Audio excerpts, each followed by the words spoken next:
Welcome to Learning Photography with Duck. Here's your host, Duck.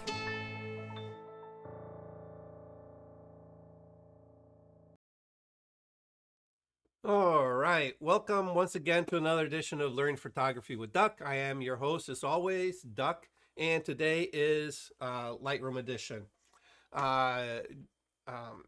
Just to let you guys know, I'm getting over a really nasty head cold. So if I sound all nasally and congested, it's because of that. So I apologize. That's fine. And I got lots of liquids. The wife has been on my case. You gotta drink more. So she bought me Mucinex. Anybody ever take Mucinex? Excellent stuff. Oh, it's awesome, but it dries you out so bad. But it works. Yeah. So, but yeah, it does. So I'm feeling 100% better than the weekend. So, but I just wanted to get that out, let you guys know. All right. I don't think I have anything coming up. I think this is old. I don't really have anything coming up for this month. So let's just go ahead and go into the chat. All right. So today what we're going to do is we're going to cover, it was Alan suggested this, so thank you for that, Alan. How to do panoramas. So, did you want to elaborate on what you want me to cover? My question was, can I do panorama with HD or heavy, where it takes 3 or 4 photographs at the same time? Mm-hmm. Does that make sense? Yeah. HDR, I think it's called. HDR, yeah. Right. So panorama in HDR. Mm-hmm. Okay. All right. I don't know if I have examples of HDR panoramas in my collection, but what I want to do is I'll go over some tips and tricks how to shoot for it, and then we'll go into maybe start off just with HDR and explain how I do HDR, what that is, and then we could move it over to. Okay. All right. Let me see. I haven't shot HDR in ages. Let me see. Do I have anything HDR? Give me 1 second. Let me just do a quick scroll through. So what would be the equivalent to HDR? Okay, so HDR means high dynamic range. All right. Yeah, let me oh, okay. I think this set here.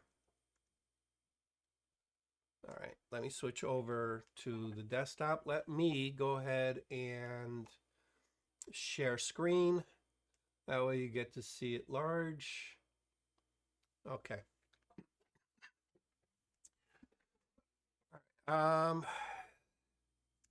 It's not quite HDR, but I think it'll work. Okay.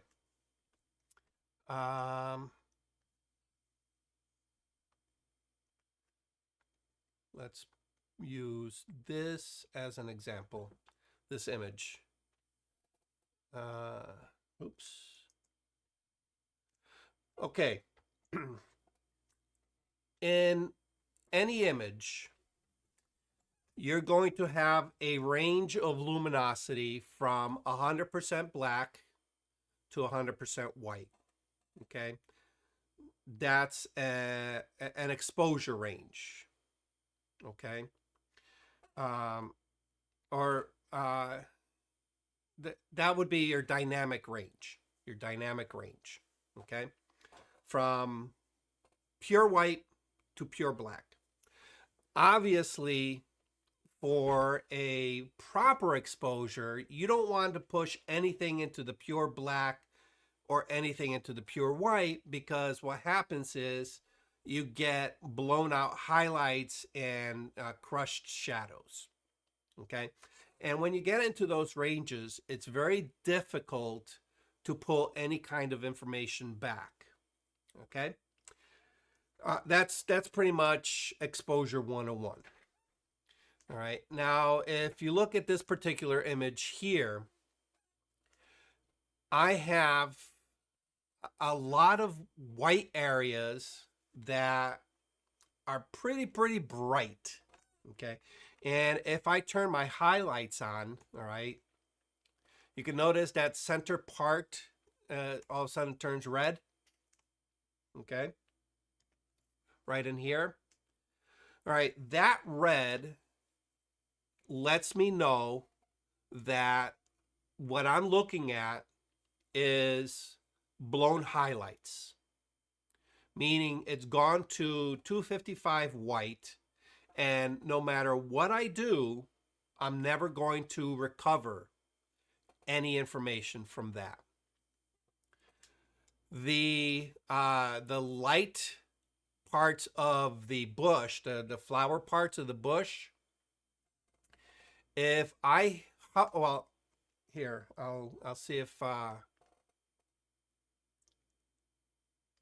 what I want you to do is I want you to look right underneath the histogram here. All right. Right now, what you're looking at are the settings that I shot this particular photograph in. But as soon as I hover over the image, right where the cursor is, it's going to give you the RGB value for the pixel underneath it. Okay. And this is a great way of checking, really fine checking what your images are doing in a particular area. So you can see that we are at 99%, meaning that we're like almost at 100% white. Okay, we're at 99.0 in the red, 99.2 in the green, and 99.9 in the blue. So we're right there. We're at that far end.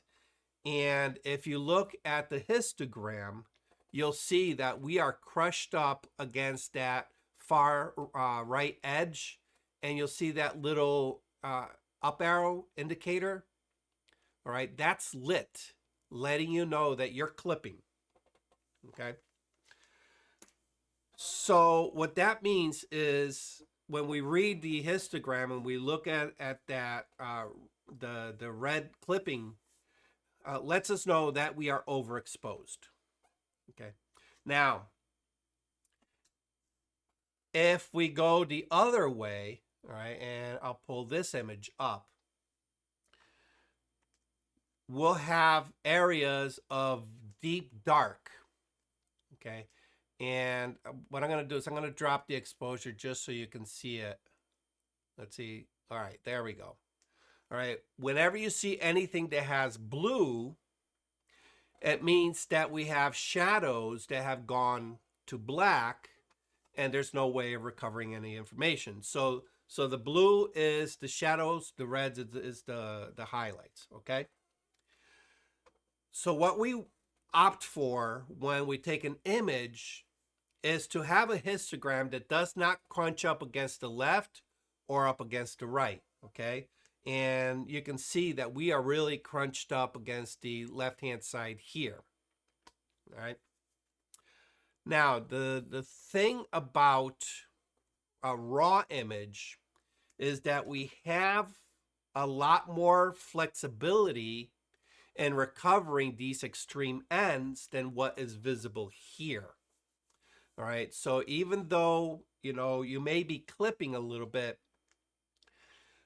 there's extra data available to us through the raw that when we bring our exposure down, okay, or if we, let's go with the whites, if we bring our whites down, okay, we can start recovering some of this. All right. But the problem is, depending on how far to the left or how far to the right you've pushed those pixels, will determine how much information you can recover. When it's too far gone, you're not going to be able to recover much. All right. So the goal is to keep it well within our exposure range. Okay. And if you talk to some people, they say what you want is, you know, that nice kind of like hump in the center. Okay. Kind of like this. But the problem is that not every image falls into that type of shooting. Dark images require deep shadows in order to look natural. As soon as you start pushing those deep shadows into the middle, it no longer looks dark. It looks muddy. The same way, if you want something that's very bright and airy, you need those highlights in order to give it that ethereal, bright look. If you start pushing those into the middle, then you get this kind of like dull, washed out gray. So it's very dependent on the type of image that you're trying to create. But overall, what you want to do is you want to avoid clipping all the way onto black or clipping all the way onto white. Okay? That doesn't mean there aren't times when you need it, but oftentimes you don't. But here's the problem. Sometimes we are shooting in a lighting situation where no matter what we try, we can't avoid clipping on one side or the other. And typically these are called high contrast days. All right, so imagine shooting outside, 12 noon, bright sun. Everywhere you look, you're seeing dark shadows. So now what do? Do we expose for the shadows? All right, meaning do we allow a little bit more light to register into those shadows? Well, what's going to happen is we're adding light to the shadows. We're also adding light to the highlights, and it's going to push the highlights up against the right-hand side. Okay? So you say, okay, well, you know, maybe I'll sacrifice some of the shadow in order to preserve the highlights. So you expose for the highlights, and then when you look at your shadows, there's deep, deep shadows, and some of it has gone to black, and there's no way of recovering it. Okay? One little note here. Modern sensors are better at recovering shadows than they are at recovering light. Okay? So keep that in mind when you're out in the field. All right, so for example, this image here, although it's not grossly underexposed, okay? What I actually did is I exposed for the highlights, meaning that when we look into those areas, we can actually see some clouds, and this is actually the far side of the valley looking through this bridge. Okay, I'm actually underneath a Route 8 bridge here. All right, so this is a ridge, this is a hillside, and here is the sky. Okay, so when we compare it against this image, all right, we can see that we're just, I don't know if you guys can see it, but it just barely, I mean, by a hair, I have a little bit of something going on. Okay? But that's really, really pushing it here. Okay? So with this image, what I'm doing is I'm controlling my highlights, and I'm saying to the camera, look, I know that I can recover the shadow detail because you do a better job at capturing shadows than highlights. So what I'm going to do is I'm going to expose for the highlights, and then in post, what I can do is I can just come into my my shadows and open those up. Okay. As a matter of fact, I can even probably push the whites down. Okay. And just by increasing the contrast, I'm able to bring down the shadows, or actually, let me rephrase that, decreasing my contrast. I'm not increasing I'm decreasing my contrast, okay? I am opening up the shadows, okay? And I can even bring out a little bit more detail in the clouds. You can see it right here. And in the bushes in front. Okay, you see that? Yep. Okay. So for this reason, all right, when you're out in the field, if you pay close attention to, you know, how you're setting your exposure, you can get away with not shooting in HDR. Okay. So what is HDR? Well, this scenario, you know, let's say no matter what, I can't get both the shadows or the highlights under control. So I say, okay, well, you know what? What I'm going to do is I'm going to do an exposure blend where I'm going to take one photograph that I'm going to expose for my shadows, okay? And I'm going to take a second photograph that I'm going to expose for my highlights. And then I'm going to blend the two together.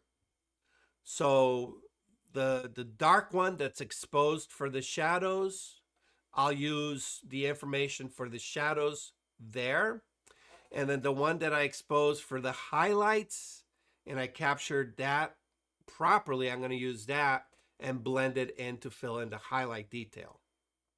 So in the end, what I get is a properly balanced image. Make sense? Yes.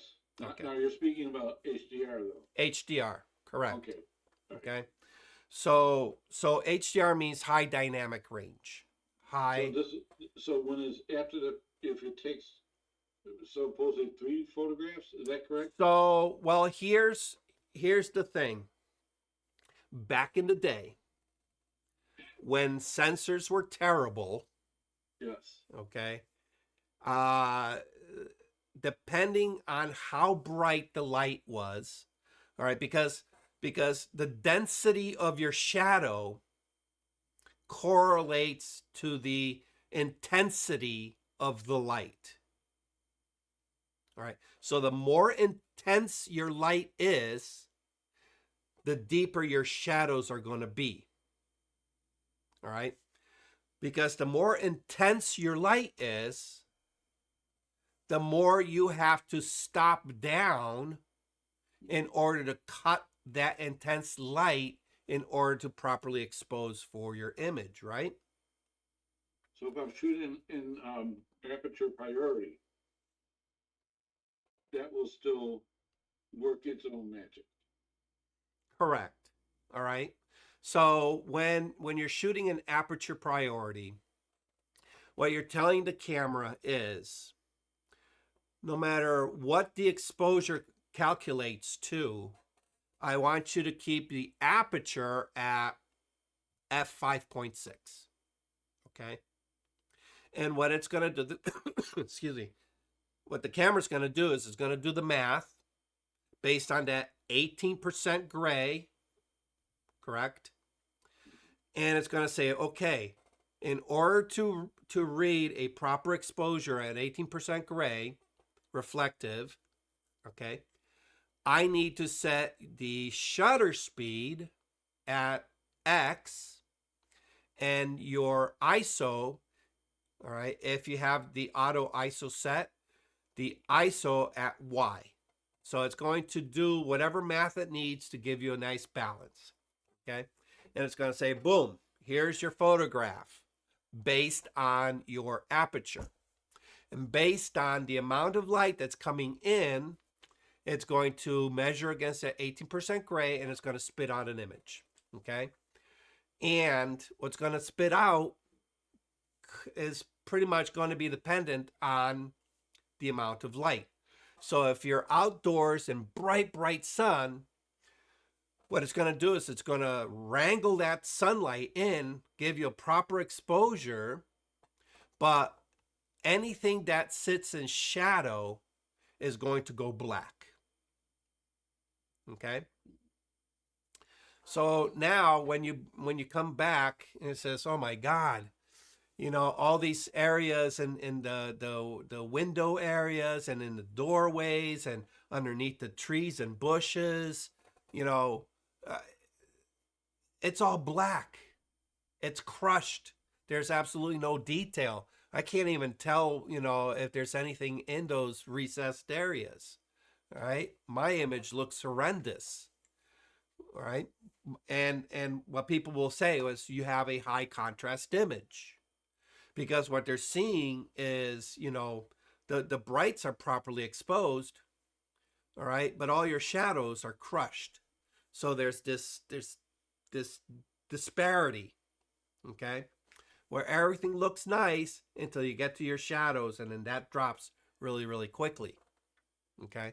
So it makes it look like a high contrast image, okay? Inversely, if you expose for the shadows, you're going to get, you know, the blown out highlights, right? So you say, okay, well, no matter what I try, I can't get it in one shot. So I need to do it in 2 shots, okay? Or usually, typically, the cameras are set up for an exposure of 3s, okay? Back in the day, you know, you might say, well, excuse me, the difference, my exposure range is so wide that, you know, my camera only captures maybe 5 stops difference, okay? But if we were to meter the highlights and meter the shadows, it says, oh, there's a 11 stop difference, okay?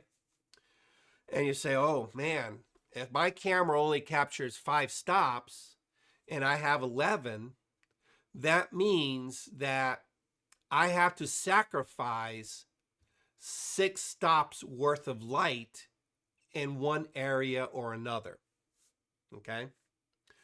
So if you want to capture in one image, you say, okay, well, maybe I'll lose 2.5 stops into highlights and 2.5 stops into shadows. Split the difference, okay? So what happens is all your highlights and all your shadows get blown out and crushed, okay? And you look at the image and it looks like a high contrast image, all right? It says, well, I don't want a high contrast image. I want an image that has the contrast resolved properly, okay? So now if I know I have 6 stops that are floating around somewhere, I can say, okay, well, if my camera captures 5 stops of light really, really nicely, how many images do I need in order to capture 11 stops? Okay. Well, you can do it in 2 and you know, maybe squeeze a little bit odd, you know, split the difference. But the safe thing is to say, okay, I'll do it in 3. Okay. So what I'll do is I'll set it up so I get a proper exposure so that all my whites are no longer up against that right-hand side. I actually bring it in. Okay. and that's exposing to the right. Okay? So what happens is you have this nice histogram coming in from the right that captures all your brights. And then because you only have 5 stops of exposure range, all your blacks go to pop. But that's no problem. I'm going to take a photo on the other end, and I'm going to make sure that my shadows are not pushed up, they're brought in. Okay? And as soon as I bring them in, it's going to push all those highlights the other way, but I don't care. All right, so I'm going to bring in my shadows. I'm going to take a nice exposure of that. Okay, so I got my 2 ends. I got my shadows and I got my highlights. Now I just got to concentrate on the center. All right, and you basically at this point you're splitting the difference. Okay, and you take your center shot. So now we have to do a little bit of finagling in Photoshop or Lightroom in order to merge those 3 shots together. Okay. Back in the day, you needed a piece of software like, what was it? Photo. Oh, I used to use it too. Shoot. It was very popular. It was basically a program specifically for merging HDR images. Okay, so basically what you're doing is you are tone mapping the image. You're saying, okay, this image that I got my nice highlights, I just want the highlights. Okay, and I'm going to put it here. And this image that I have the nice shadows, I'm just going to take the shadows and put it here. And this middle one that has the nice middle, I'm just going to take that middle and put it here. And I'm going to blend the 3 together, and it's going to give me a nice full range from white to black without any kind of clipping. Okay, make sense? Yes. All right, but it required software.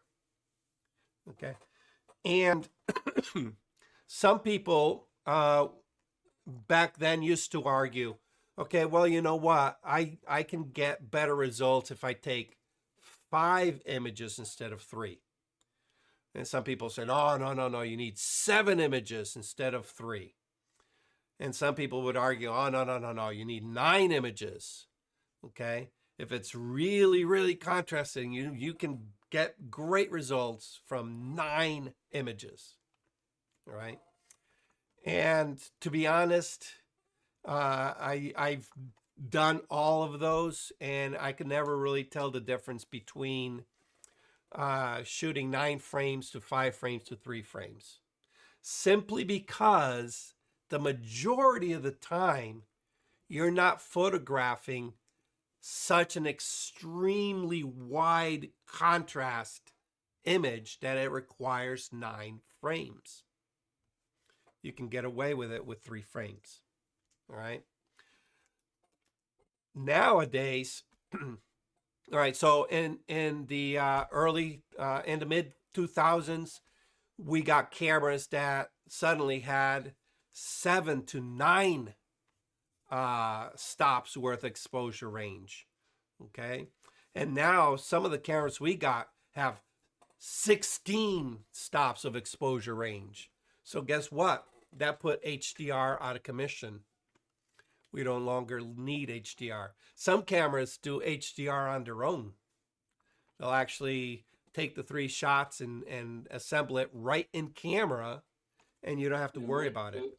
Mine does. That's why I have three shots in camera. Right. And I was trying to figure out how does that work, and you explained it perfectly now. Okay. So, but if we actually break it down and look at it, oftentimes we don't need to go that extreme. All right.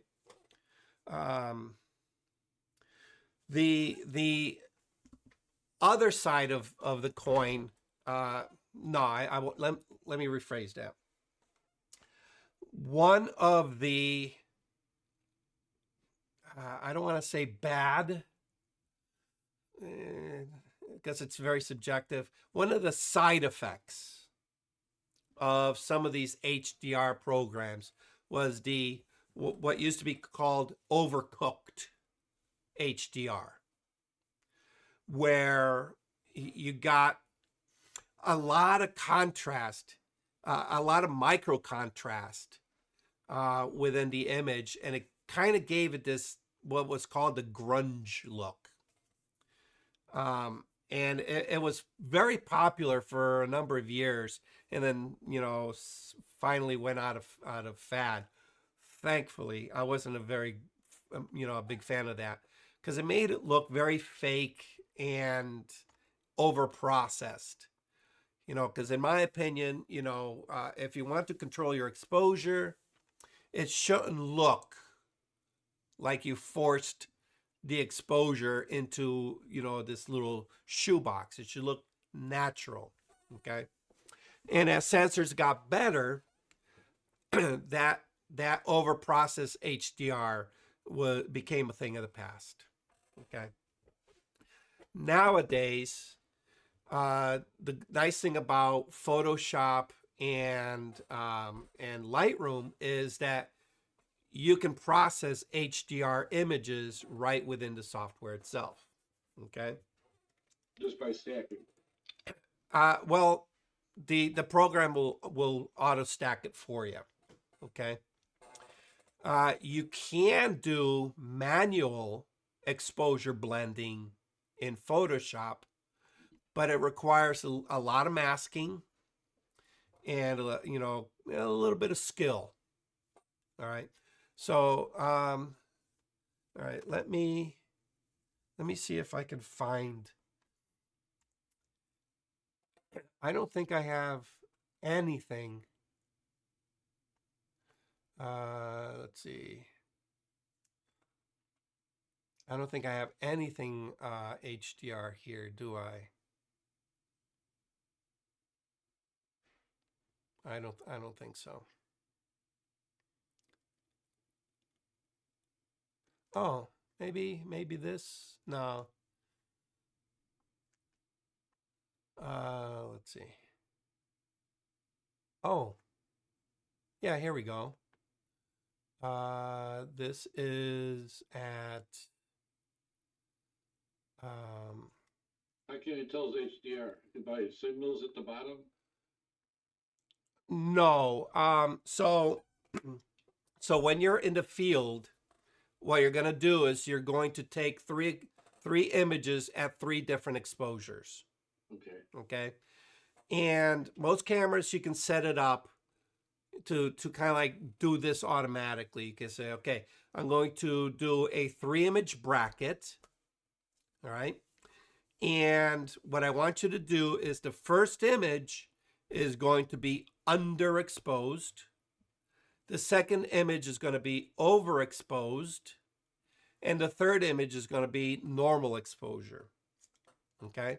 So if we look at these images here, all right, we have this image is underexposed. This image is normal exposed. And this image is slightly overexposed. Okay. So what we can do is we can take 1, 2, 3. All right, select my 3 images, right click, and where it's about 1/3 of the way down, photo merge. Okay. And you're going to notice that here you have photo merge for HDR, photo merge for a panorama, or if you shot for both, you can do both at the same time. You can do an HDR panorama. Okay.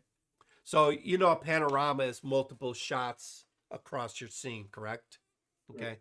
So let's say, for example, you have a scene that's very contrasting. And you say, okay, I'm going to shoot HDR, but because I want to shoot from way over here to way over here, and my lens isn't that wide enough, I'm going to do 3 shots. 1, 2, 3.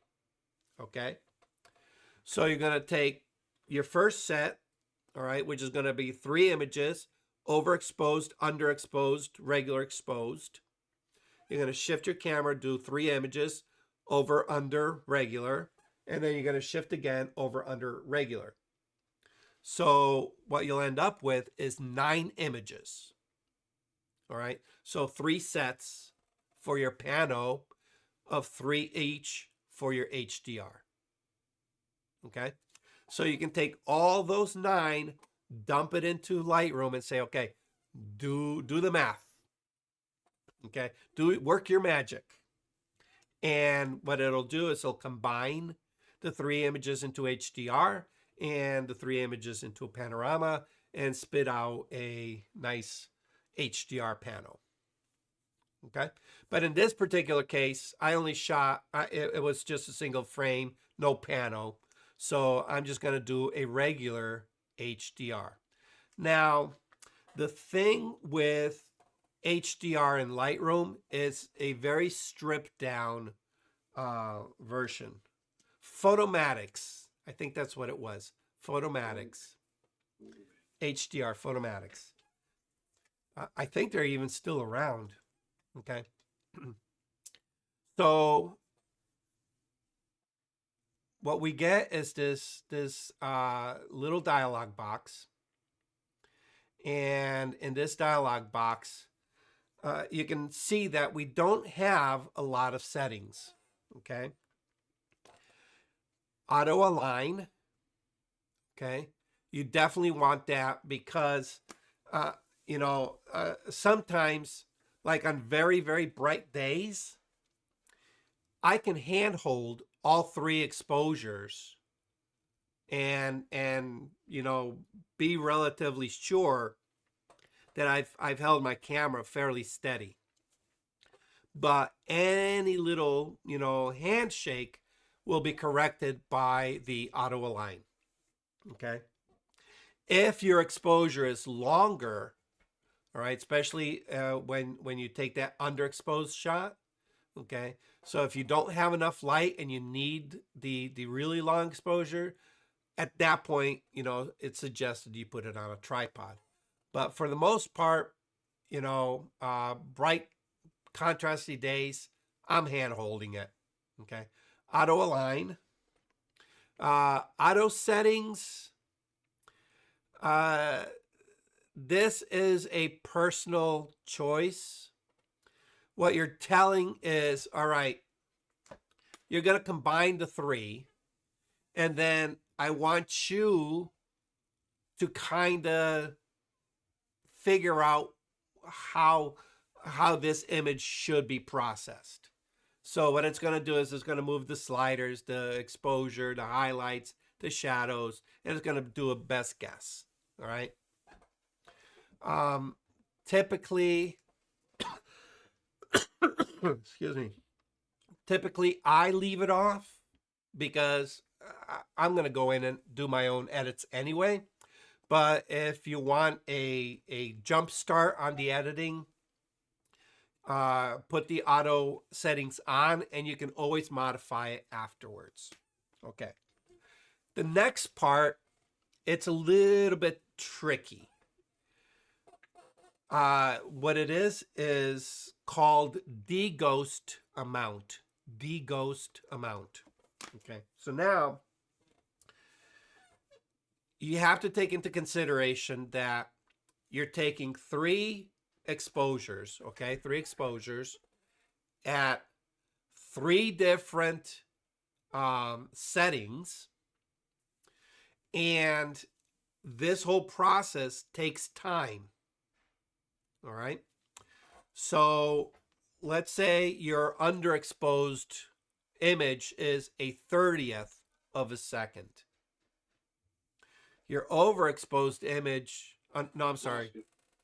the other way around. Your overexposed image is 1/30th of a second. Your underexposed image is, let's say, 2/50th of a second. And your normal is 80th of a second. Okay. Individually, those are very, very fast. But if we think about the 30th of a second, there's going to be movement that happens somewhere in the image. Flags flying, trees flowing in the breeze, people walking, cars driving through your scene. Anything that moves, there's going to be a discrepancy from the first frame to the last frame you take. Okay? So this deghosting looks for those issues, because the last thing you want is an HDR image that has a red Volkswagen in 3 different spots. Okay? And one of those is going to be a stretched out Volkswagen because of the slow exposure. Okay? So what it does, it says, okay, I see 3 of these. I'm going to take the best one. All right? And depending on how much movement happens in your scene, you're going to set your deghost amount anywhere from none, all right, meaning that, nothing really changed, all the way to high, where it's going to really look for,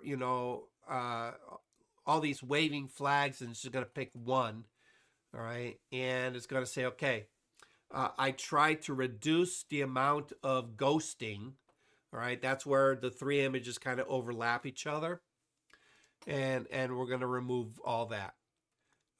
So that is very dependent on your shooting situation, and you can preview it here. Okay. All right, and then the last thing that I check is I check that this create stack is active. Oh, and if you want to see show deghost overlay, okay, it kind of shows you, it's a little bit hard to figure it out, but it kind of shows you what areas have changed, okay? And you can see that obviously some things have changed in the sky because the clouds are moving through the scene, right? It becomes very obvious when you have your overlay on, okay? But the thing is, it's clouds. I don't really care. Most people aren't even going to notice it, okay? So, and then like I said, create stack. And what that's going to do is, because we're taking 3 initial images, we're going to generate a 4th. When it brings it back into Lightroom, I want all of that into one group. All right, so I don't have images kind of like floating around. All right, once I'm happy with that, I'll go ahead and say merge.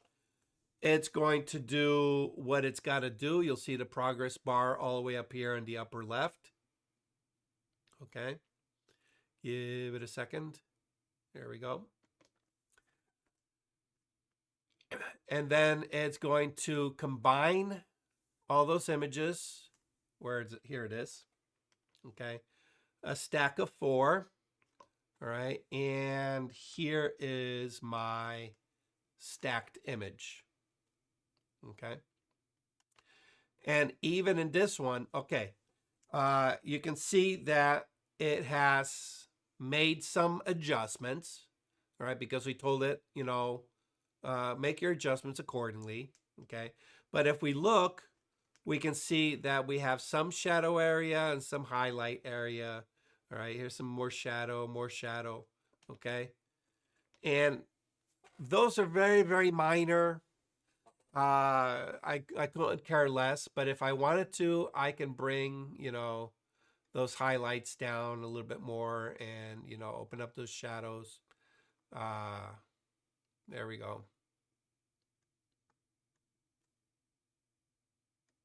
Okay. and do whatever you want. Okay. But one thing I've come to learn is that if you really want a vibrant, um, very real feeling image, you cannot dismiss the shadows. You really can't. You need shadows to add that little contrast. Okay. And we can do things, like increase our clarity and texture, which gives us that micro contrast, But what it's done in the background is it's taken the best part of the highlights, the best part of the shadows, and intermixed it with that mid-tone exposed image. Okay? Make sense? Yes. All right. Now, this, where is it?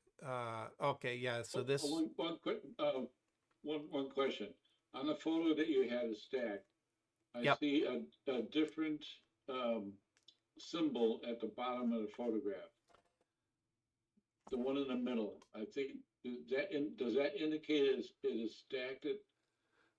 No. All right. So this means that it has tags associated with it or keywords. Okay. This one is, I believe, recrop, and this one means that it's had some exposure settings changed to it. So when something's stacked, there's no indication on the photograph.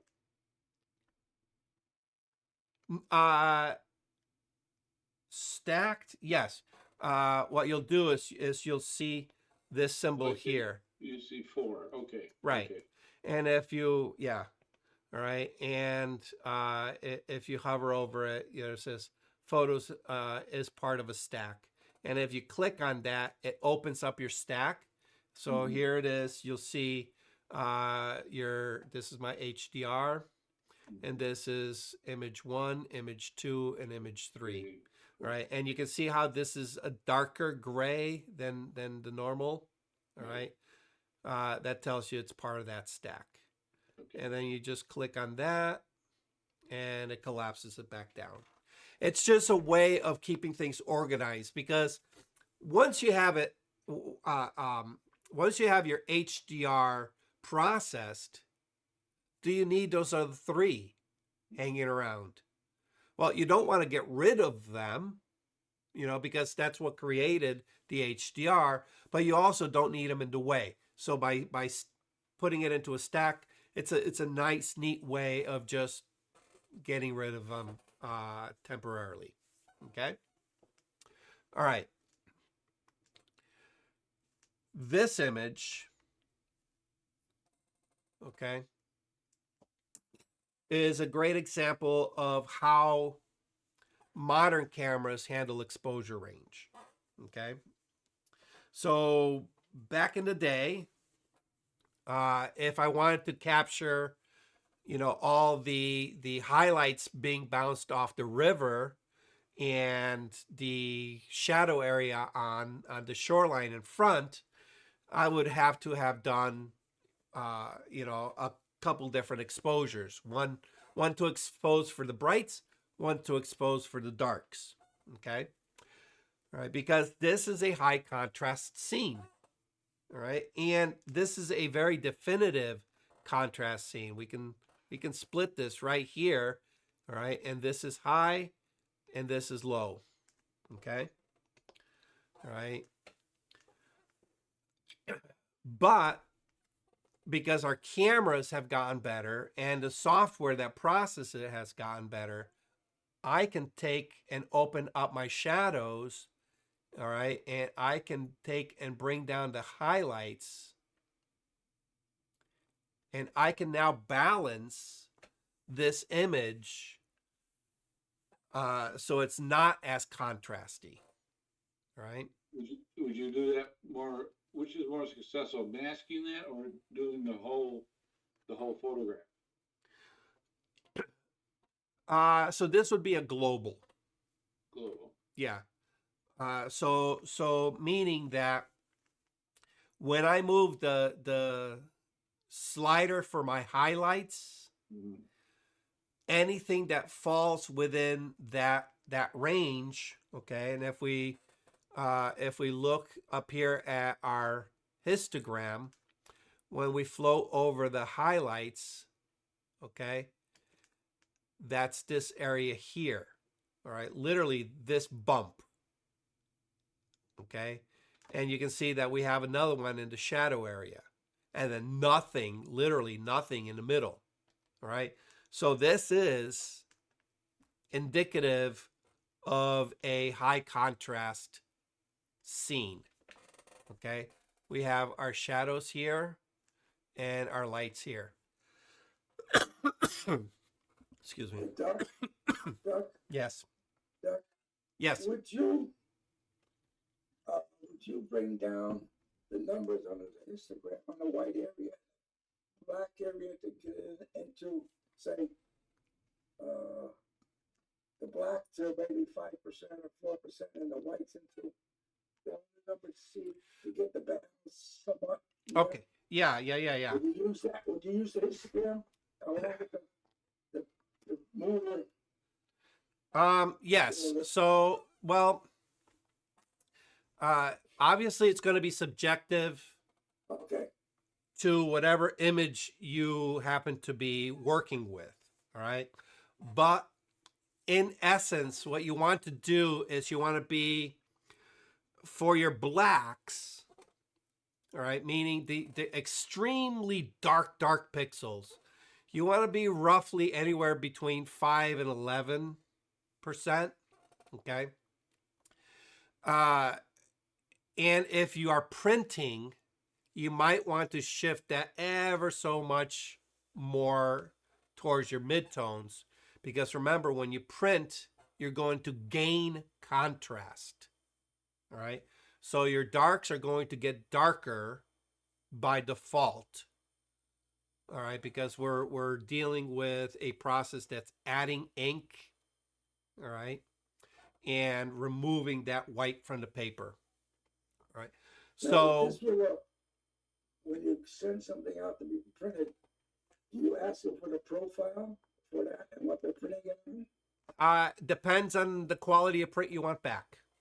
If you want a high quality print, yes. If it's a run of the mill image that, it doesn't matter what, yeah, I don't bother. Okay. If quality, obviously it's depending on what you're going to print for. If you're going to print for a competition, that's going to weigh a little bit more towards control than less, right? If you're printing to, hang up on your wall in your living room, you're going to print more for the control than not, okay?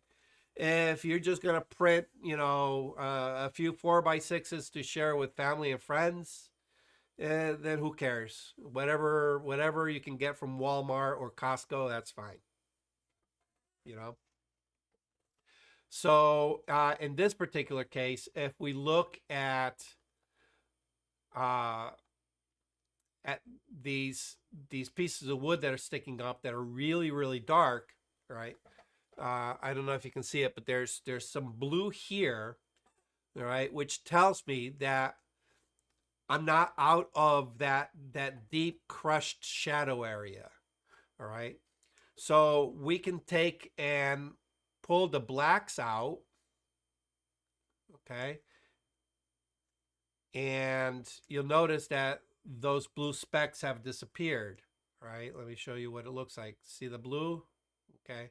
If I pull it out, I'm opening up my shadows. All right. I'm revealing more texture there. Okay. And that's the beauty of modern sensors, is that it does capture a lot of that detail in there.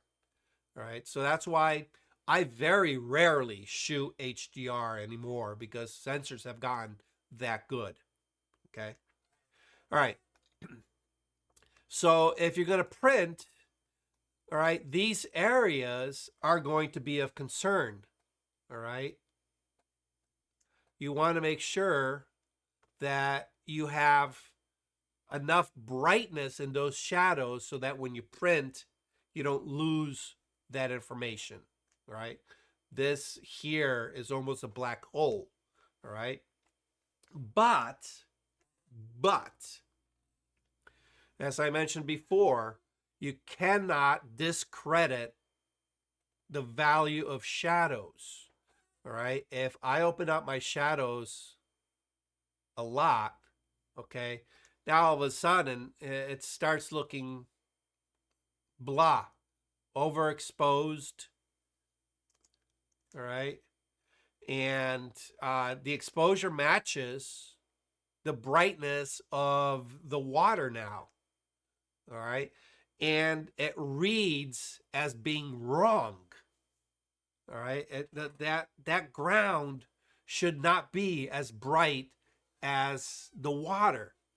All right. So now we're looking at it and says something doesn't look right. Okay. And that's because we pushed the shadows a little bit too far. Okay. So you need to find that balance. Right.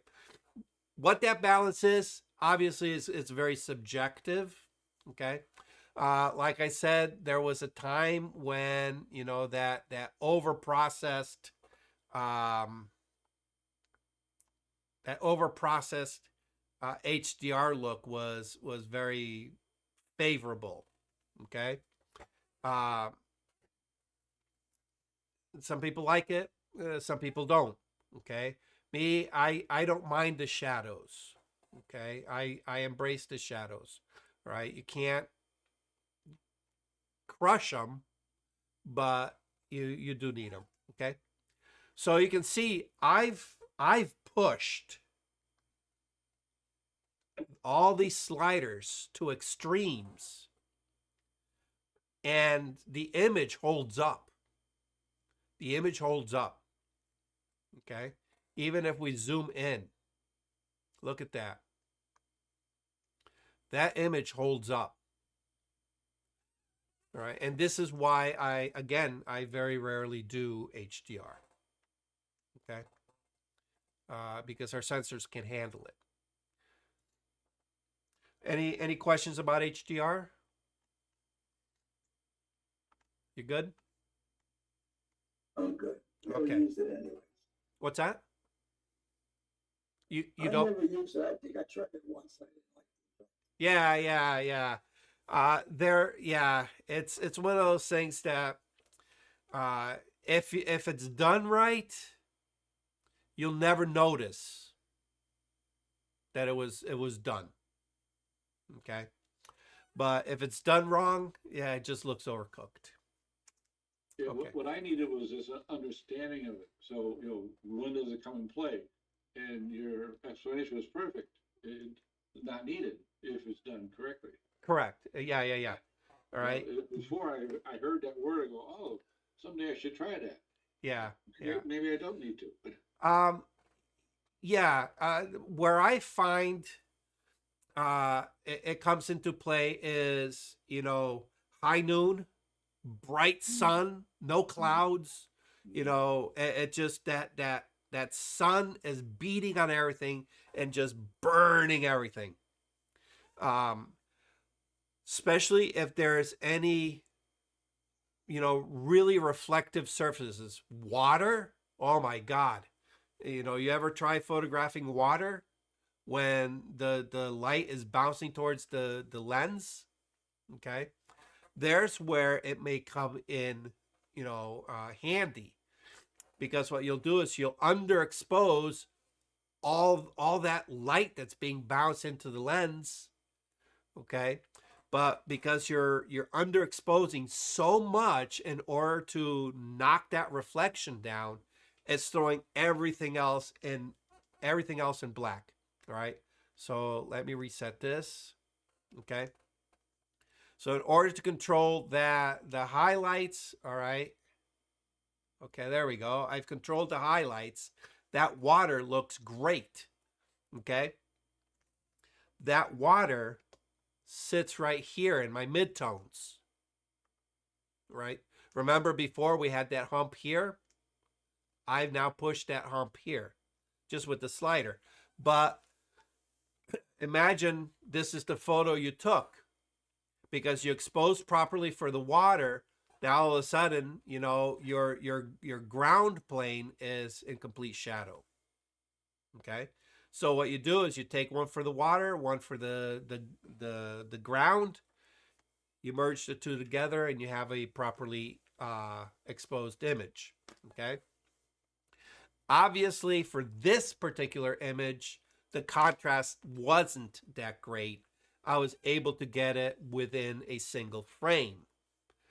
I did, though, expose, you know, to make sure that my highlights. But if we look, even, all right, here, this is the reset image, okay? If we look, my shadows are just barely starting to creep in. See how that white rectangle is lit? Just barely. And if we go over to the highlights, you know, just barely. Okay.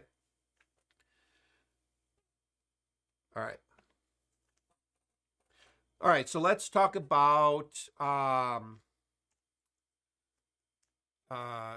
the panorama. Okay. And I've done some panoramas for this. Okay. So let's talk a little bit about the fundamentals of a panorama. Okay. When we take a normal image, all right, we have our camera here, and this blue line represents your sensor plane. Okay. And as you know, from that sensor plane, we're going to focus out to our image, correct? And that image is pretty much going to more or less, you know, not exact, but pretty much think of it as, you know, you're going to capture a certain width of that, and the focal plane is going to land on that parallel invisible plane from your camera, right? Okay. Now, when we do a panorama, all right, so let's say, you know, we have a tree here, you know, we have a mountain range going behind there, right? And let's say there's, we got a deer here. There's my deer. And we have, let's put a person here. Okay. But our camera can't capture all of it in one shot. All right. So what do we got to do? Well, we're going to need to take a photo from here. All right.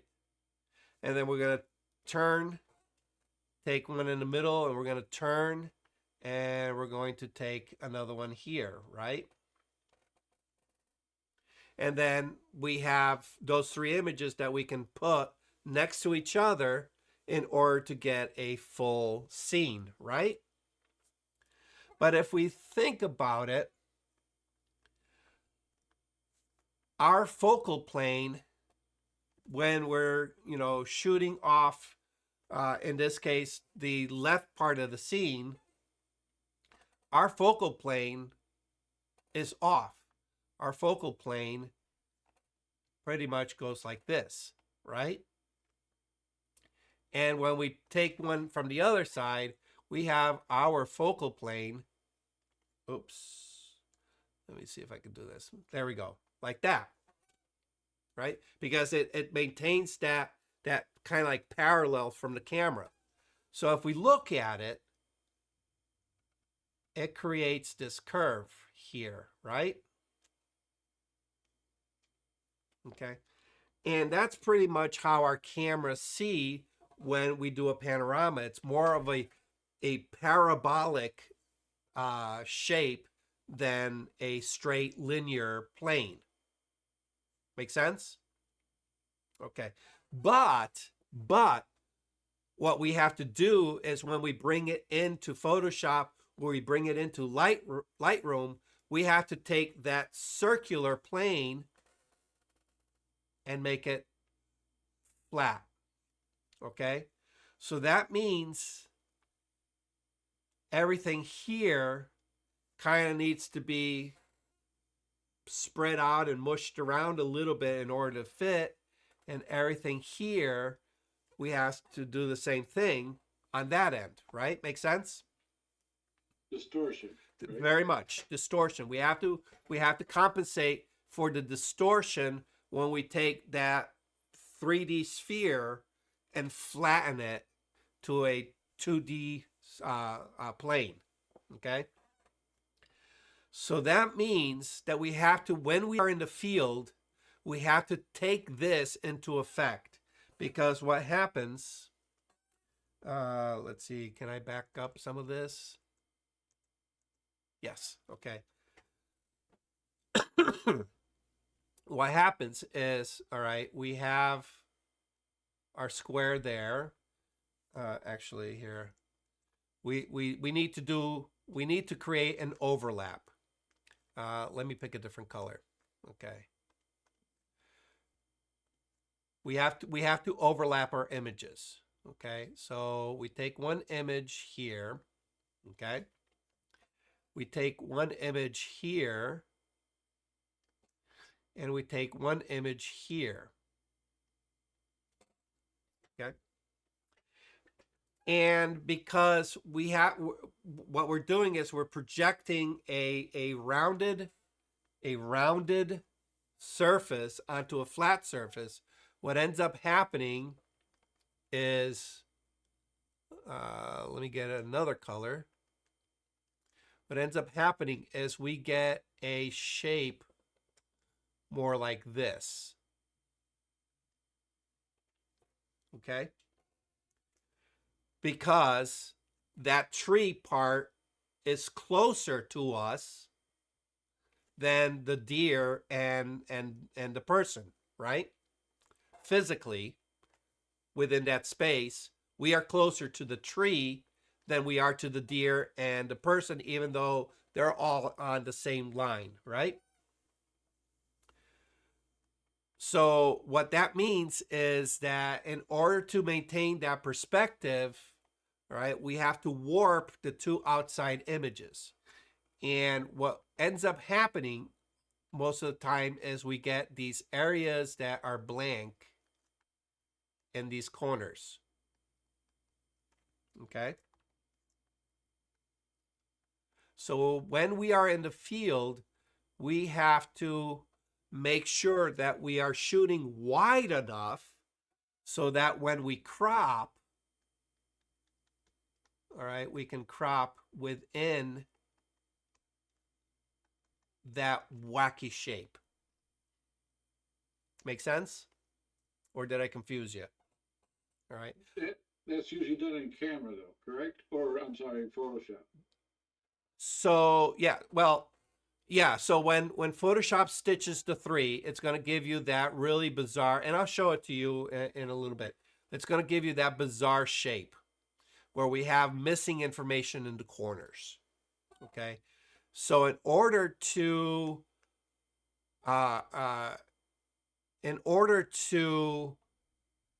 make sure that when we finally crop in, all right, we can do one of two things. We can crop out and use some kind of AI fill to fill in those little gaps. All right. If it's sky, it's not a big deal. If it's grass, it's not a big deal. But if there's anything else, then, all of a sudden it becomes a little bit of a problem. Okay. But most of the time, what's going to happen is you're going to crop. All right, let me get, you're going to crop within the inside of that shape. All right. And now all of a sudden, you have plenty of headspace above the left and the right, but the middle, oh my God, all of a sudden you're cropped too tight. Okay? Because you did not allow the extra room on the left and the right to be able to adjust for that warping. Okay? Make sense? Yeah. All right. I'll show you what I mean in a second. All right, so here we go. Okay. So, all right, here's a pano I did, 4 shots. Okay. A 4 image panel. Okay. Image number 1, image number 2. All right. I want you to notice also that I'm not shooting HDR, but I'm shooting to preserve my sky. Okay. Image number 3 and image number 4. All right. And you're going to notice that I leave a lot of overlap because the software needs to be able to take those overlaps and match them up. Okay. So what ends up happening is I get an image like this, but let me take, all right. This one I already corrected for it. Let me see. Do I have one? yeah. Oh yeah, here we go. Here we go. Yeah, that's what it is. Yeah. Here it is. Here's one that I haven't But cropped to fit. right. Take out the white. Yeah. See these empty areas up in the corners? Okay. All right. When you pan across, you get these empty areas. All right. And depending on your, how you frame everything, sometimes you get them, like in this case, the 2 opposite corners. Sometimes you get them in all 4 corners, which is typical. Okay. So now what happens is, if I want to avoid those blank areas, I have to crop inside those areas, or I got to use Photoshop to, fill in those areas. Okay. So you always want to shoot a little bit wider than what you need. All right. The more frames for your pano, the wider you have to go, because the more distortion you're going to get on the 2 ends. Right? And I think I even have a recent one that really showcases that. Okay. All right.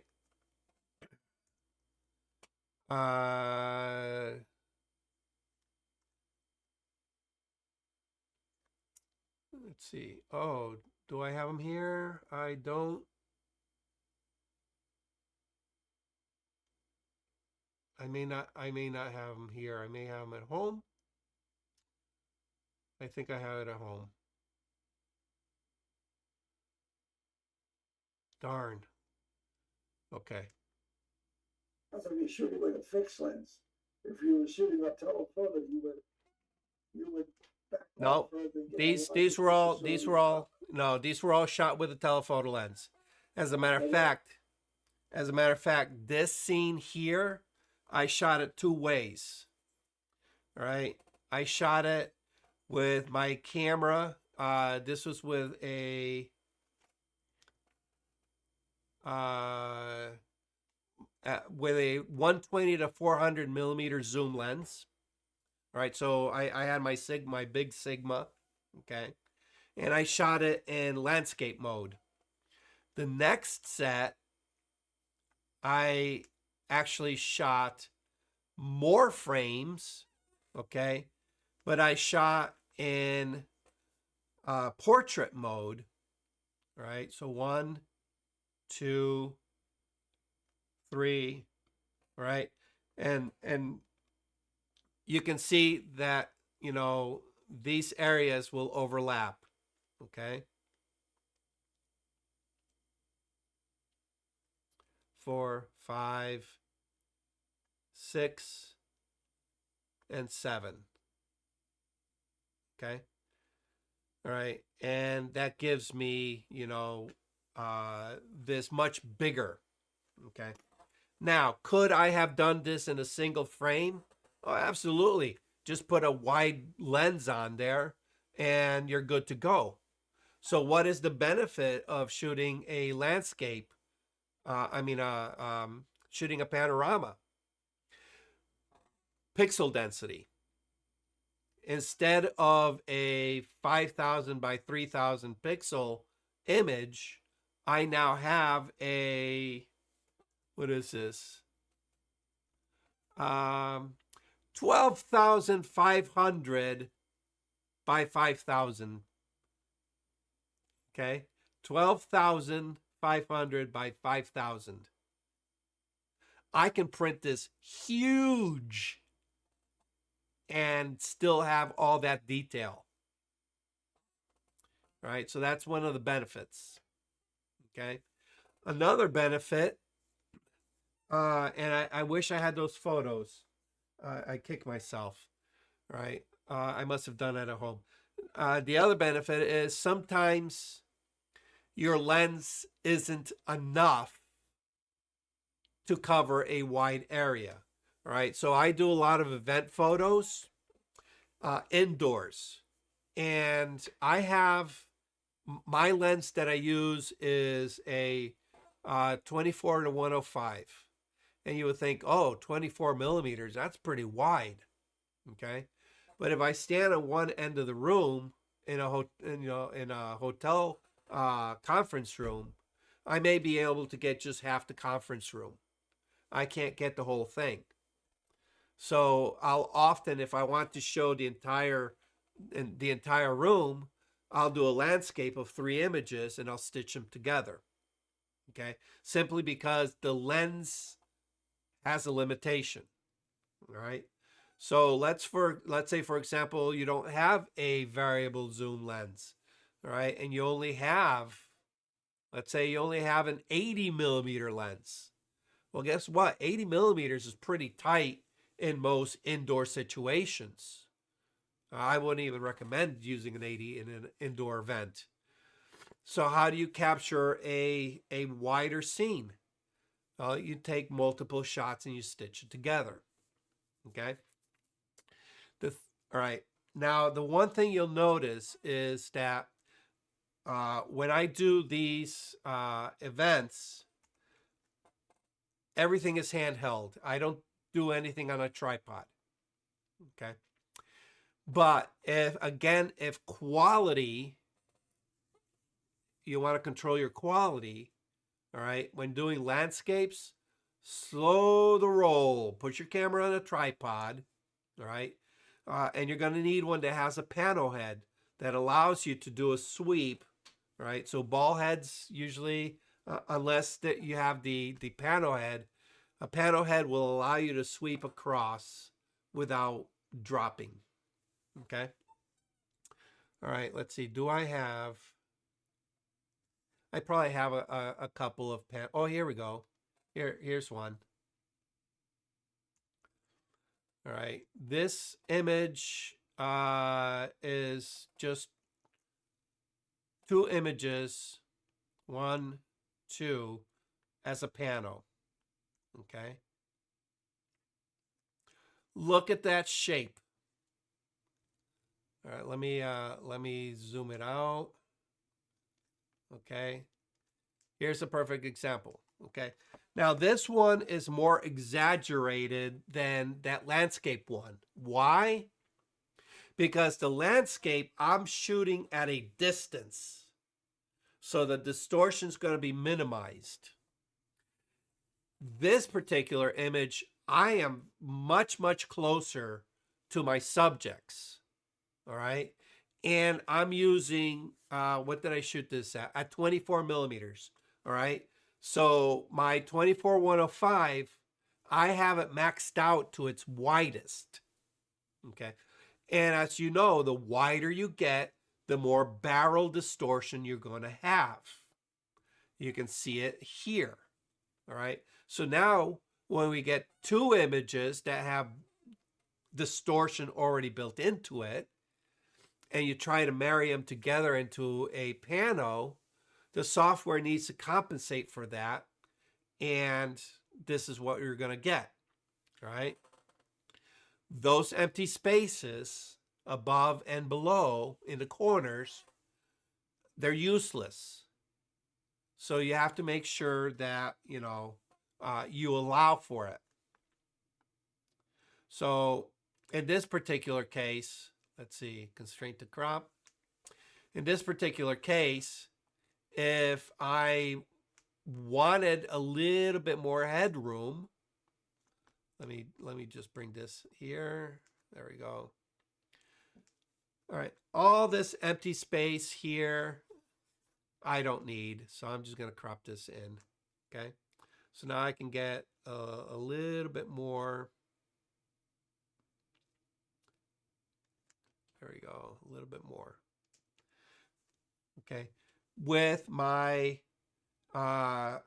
constraint to image on my cropping, it's not going to go into those open areas. All right, so I'm restricted. Okay, and you can see that's my view after the pano. Right, if I wanted to get more of the floor and or more of the ceiling, all I had to do is just turn my camera sideways, shooting landscape. Shooting portrait, and I would have gotten more top and bottom, and then I would have done 3 across instead of 2. But interior space, who cares about the ceiling? It's about what's going on in the middle. Okay. Another example of a pano. All right. Again, tight situation. I'm very close to the subject. I am, in this particular case, I'm at 70 millimeters. Okay. Notice that distortion is a lot less than the previous one at 24 millimeters. Okay. The longer your lens, the less distortion. The further you are from your subject, the less distortion. All right. But we still have those corners. All right. So you have to be careful. Make sure you get plenty of headspace if you're shooting people. All right. If you're shooting landscapes, make sure you get plenty of sky. The more frames required for your your panorama, the more sky you're going to need, the more foreground you're going to need. Okay. All right, let's go back to this. Okay. Which one do I want? This one here. Okay.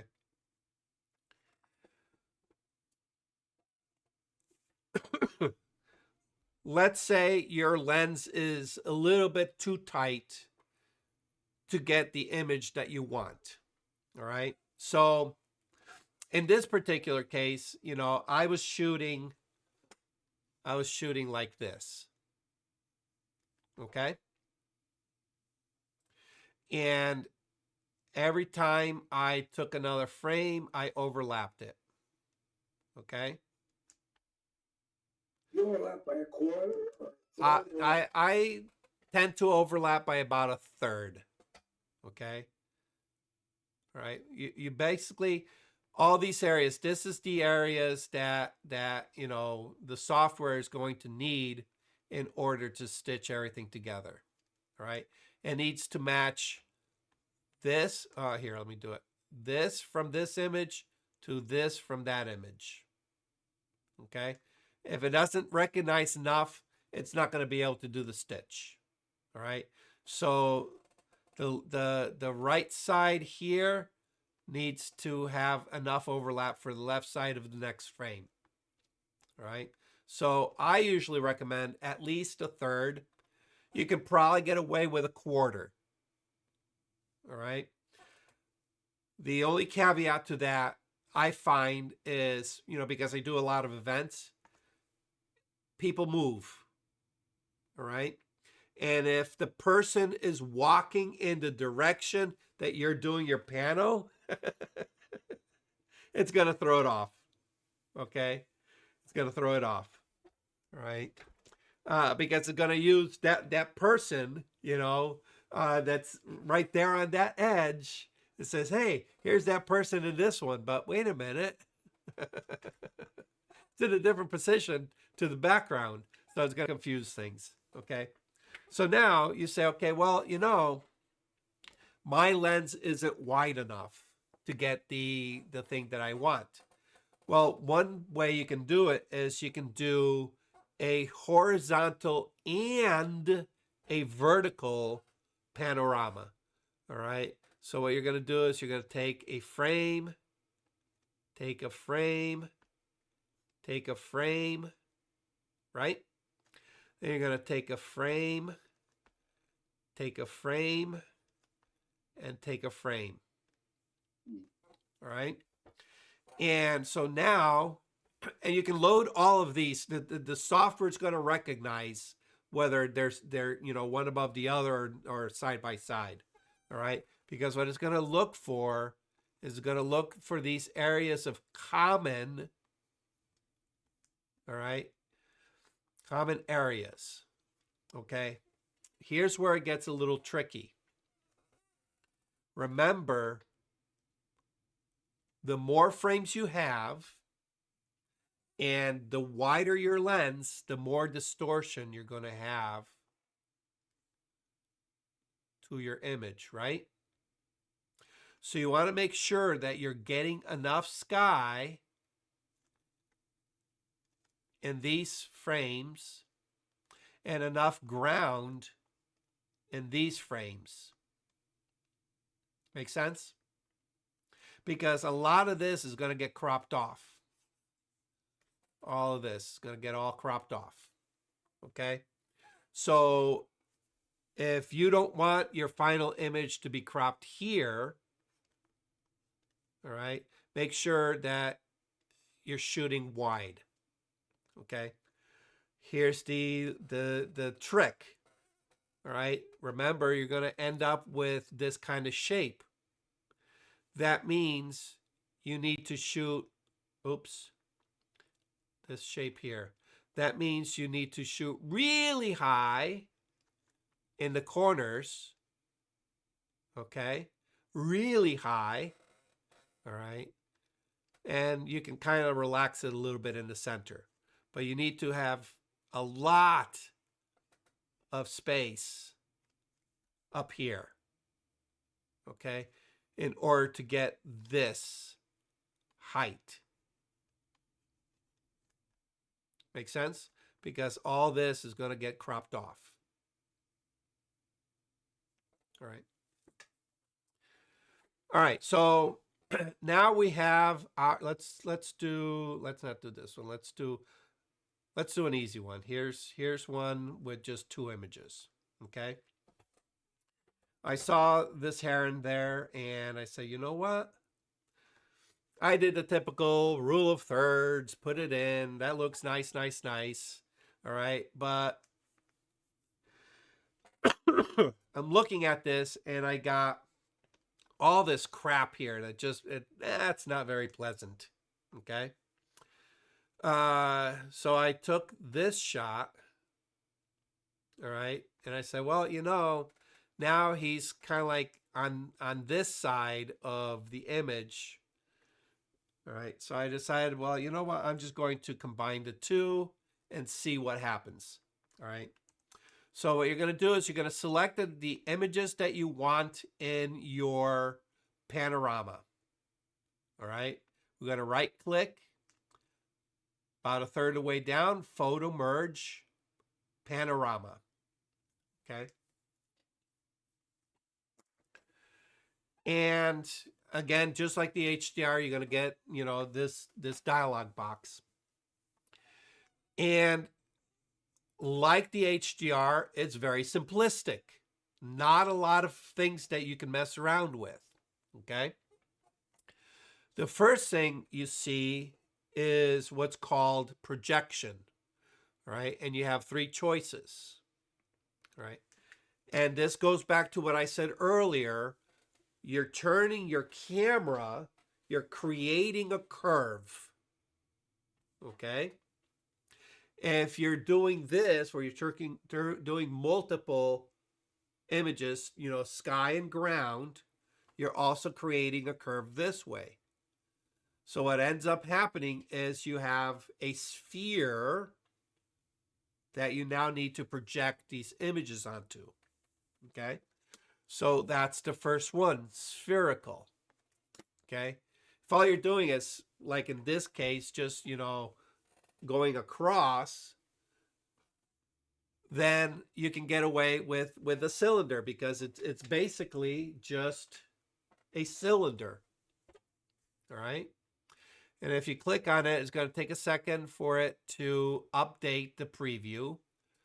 All right. And voila. And it says, oh, no, that's not what I want. Okay. Because that's a little bit too wonky. Okay. I find most of the time spherical works. All right. Perspective. This one, I don't know why it's there, but what it's doing is it's taking those outer parts of the image and just really just stretching it out in order to fill those corners. And I find that creates a really wacky distortion. Okay. Not so much with this one because there's only two images. All right. But you can see the big difference between a cylinder perspective and a spherical perspective, okay? And obviously the spherical perspective works best, okay? Then we have fill edges, all right? And that's an option, all right? So all those little empty spots in the corners, you can say, okay, Lightroom, I want you to use AI to fill in those spaces. If you're shooting nature, landscapes, oftentimes what's going to be in those upper corners? Sky. Very easy to fill in. What's going to be in the lower corners? Some kind of ground structures, grass, rocks, something. Usually fairly easy to fake with the AI and fill them in. All right. But this is something that you can play around with and see if it works. All right. So let's see what it does here. Build the previews. All right. Doesn't seem like, okay, there we go. There's the corners. All right. See how it arranges the images with those corners, all right? I go fill edges, boom. If we look here, yeah, there's a pattern going on there, all right? Very noticeable, all right? There's a repetition here, all right? You can see the same leaf used there. We can see the repetition going there, okay? Is it noticeable? Yeah, maybe if you're looking for it, or if you study it long enough. Is it something that I can live with? Yeah, because I can always go into Photoshop and, remove that repetition pattern with a little cloning. But if I don't want to bother opening up Photoshop, because why open up Photoshop if I don't have to? I just leave that blank, okay? And instead of filling in the edges, oops, instead of filling in the edges, I'm just going to crop it in. All right. Do I have enough to crop in? Well, let's do the auto crop. Oh, yeah, absolutely. Absolutely. Why? Because in this particular case, I shot a little bit wide. Okay. Auto settings, all right, means that Lightroom's going to apply some developed settings to the image. And of course, create stack. Excuse me. Create stack. Yes, I want everything to be grouped nicely when it spits it out. Okay. So I say, all right, hit merge. Merge. It's going to go through the process, give you the process bar up in the upper left corner. And it's going to spit out. Excuse me. Oh, goodness.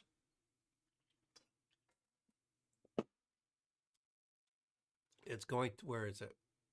It's going to spit out an HDR. No, I'm sorry, a panel. All right, and here it is. All right. And then from here, again, you can say, okay, you know, I'm going to edit it, whatever. You know, I'm going to give it a little vignette mask. Maybe I want to do a little spotlight mask. Okay, that's going to be, ooh, let's bring that in. All right, I'll bring my highlights, my whites down. Oh, wrong mask.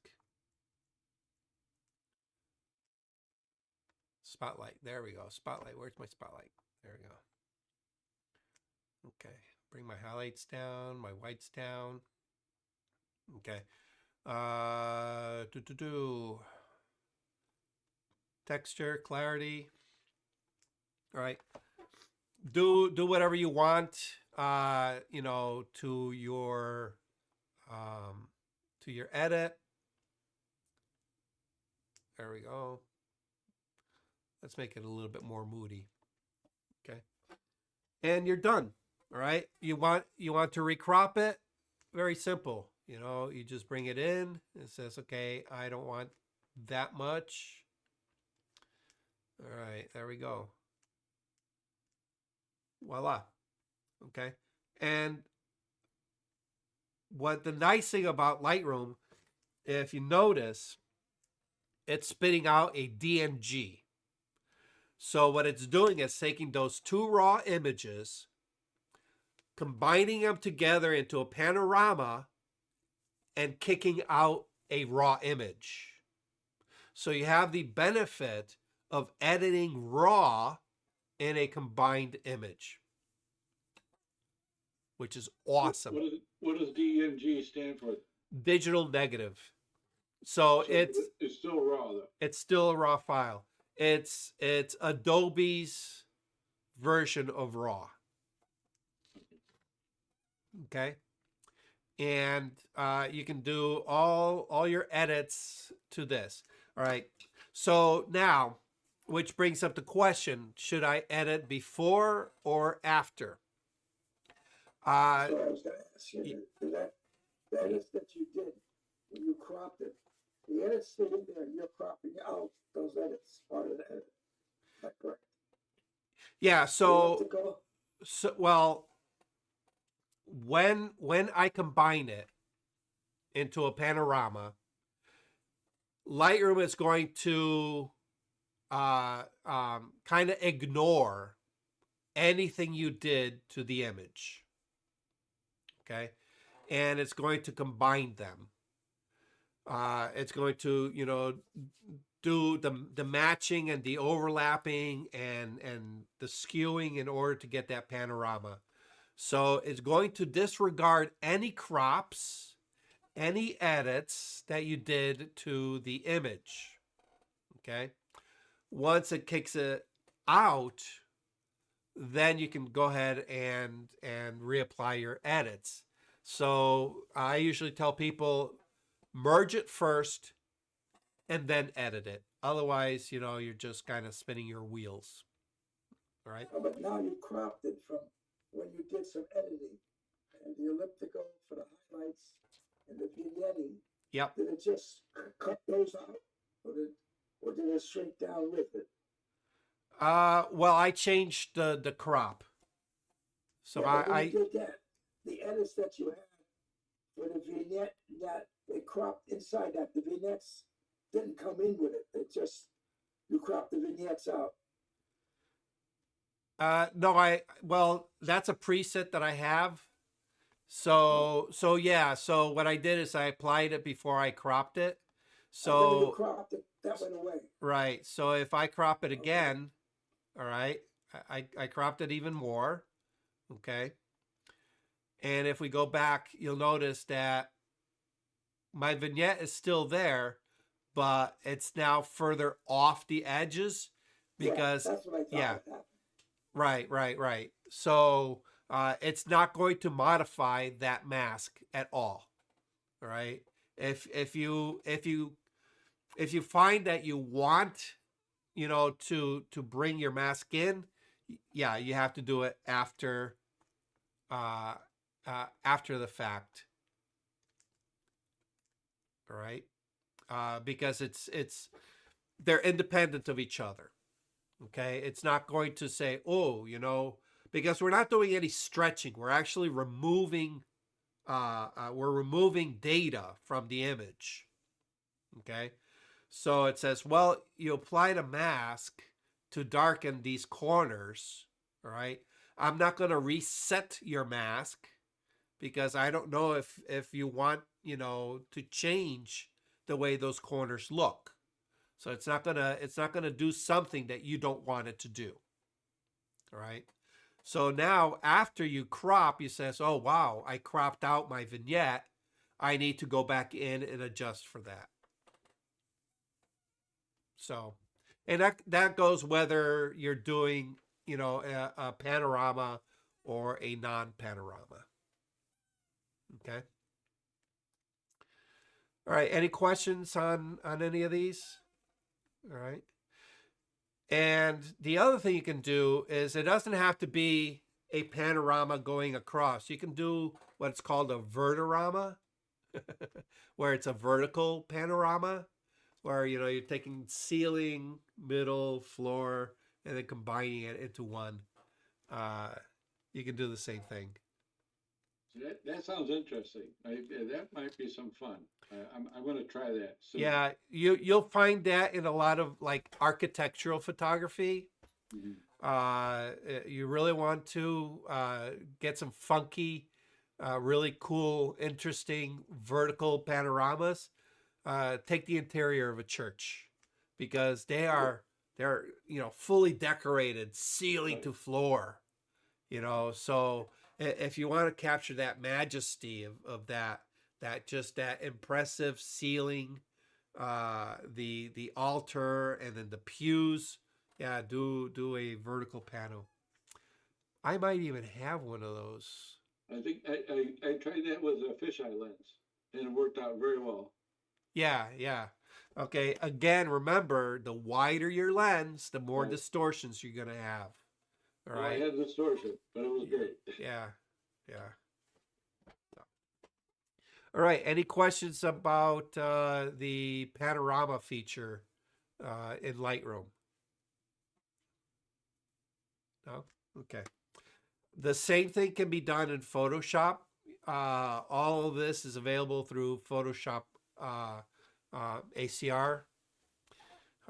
You can also import into a stack and have have Photoshop create a panorama for you. So if you want a little bit more control over your edits, if you need to create layers after the fact, you might want to just do your panorama in Photoshop. But I find, oh,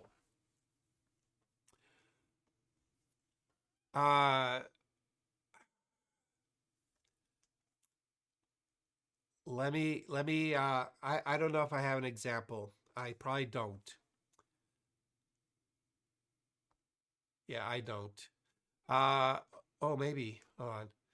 One thing with panoramas that can get you is when elements move through your scene. Okay, let me see. Let me see.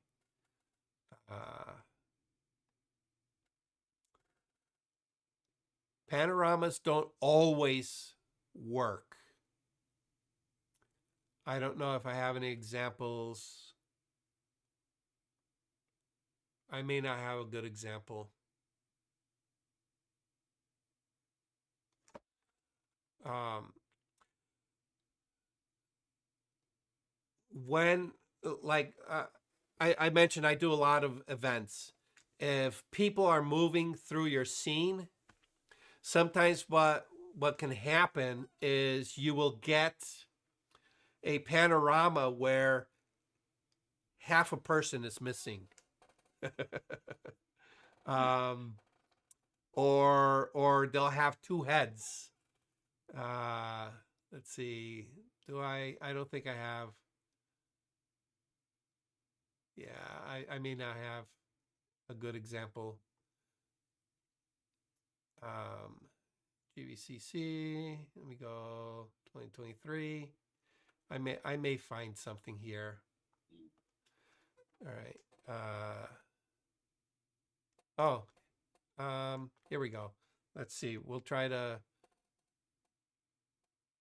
This may not work. No, that won't work. Let's see. Do I have a good pano?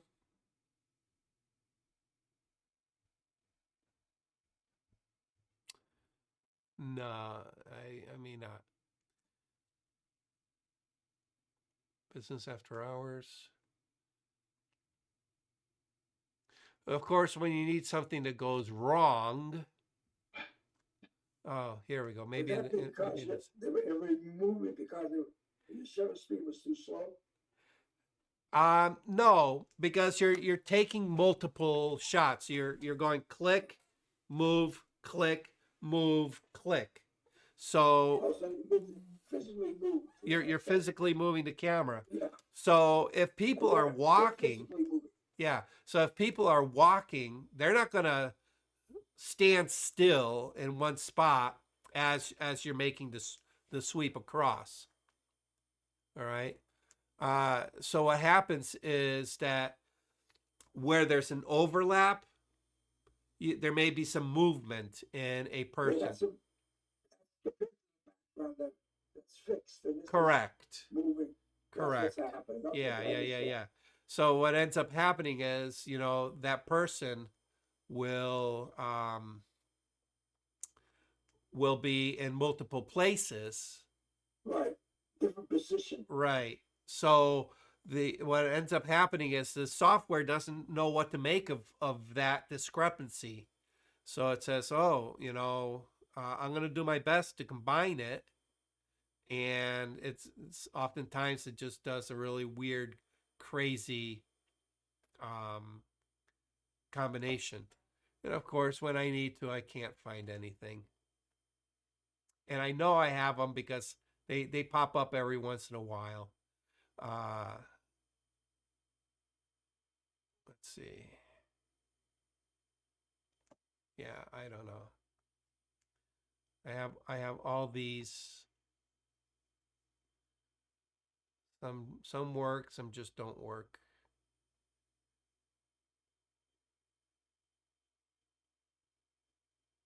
Let's see.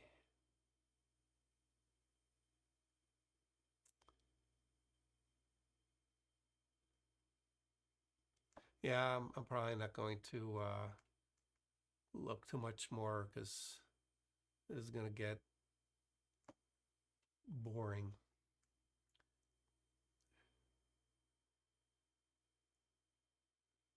Yeah.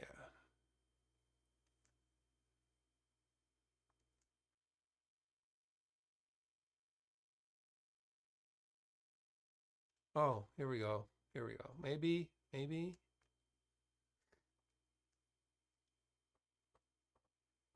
Yeah, I don't think this one is. Let's give it a try. Panorama, see what happens. It's probably gonna give me an error that it can't match.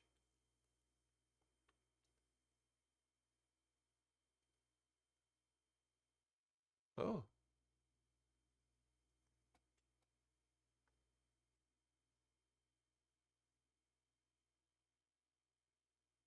What the heck? Oh. Hold on a second.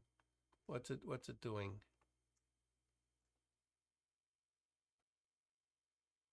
Photo merge. I don't know what it did. That wasn't. Yeah, see, it's not able to. Okay.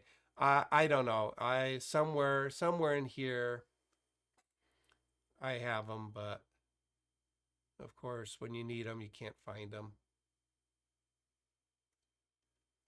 Let's see. Is this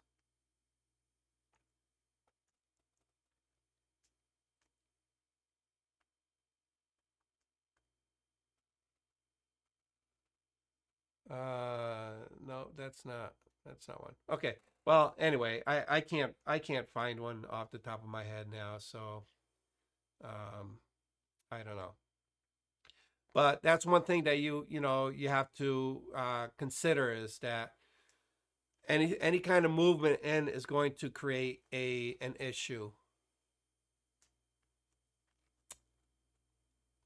So Still, it was a good subject. yeah, yeah.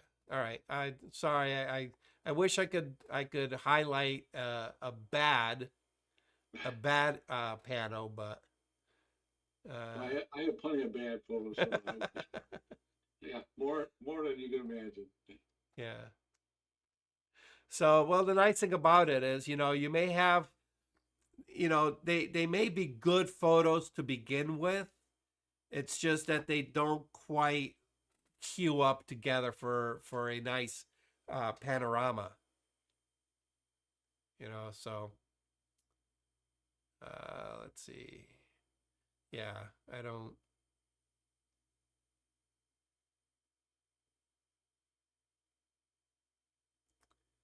Yeah, I don't have any examples.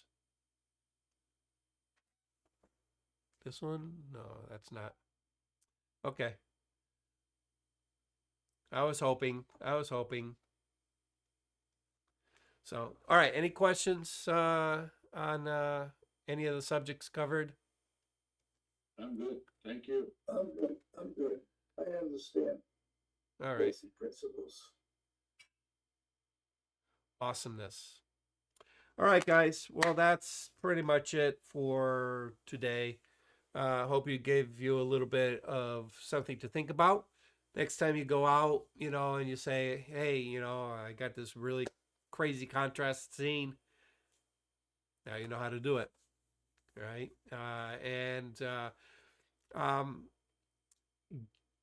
If you find yourself in a situation where you can't get everything in one shot, give it a try. Just do click, click, click. You want to keep your settings pretty much the same across, your set of panos, right? But just overlap them by a third. Click, click, click, and then try stitching them together in Lightroom and see what you get. Oftentimes, when I shoot events, I'm always capturing panoramas. I don't know if you caught that from looking at the examples, because it's a great way of capturing a broad image without having to resort to switching lenses or making sure you have an ultra wide lens. The problem with an ultra wide lens is you get a lot of distortion. This kind of, alleviates that problem. So get used to taking panos. Okay. All right, guys. Thank you once again for joining me. Next week is Photoshop. What's up? I don't have a topic picked yet. If you have any suggestions, drop me a note. But we'll try to make it interesting for you. Okay. I'm sure I got something. Something I'm thinking of. All right. All right. All right, till next time. Oh, I got. Thank you. Maybe we'll do something with that intentional camera movement. I kind of alluded to it. I know what we'll do. We'll do something artistic next week. All right. It involves creating something out in the field and then bringing those images in and putting them together. So it'll be a little bit of compositing, working with blend modes, and working with abstract photography. Perfect. That sounds We'll do that. Okay. All right. All right, guys. Always a pleasure. Stay safe. Okay. Thank you. Thank you for watching Learning Photography with Duck. Brought to you in association with Milford Photo, your local full-service camera store. Located in downtown Milford, Connecticut, Milford Photo offers you a personalized shopping experience. From the latest camera gear to printing and framing services. And, of course, educational workshops to teach you the finer aspects of photography. Don't forget to tell them Duck sent you.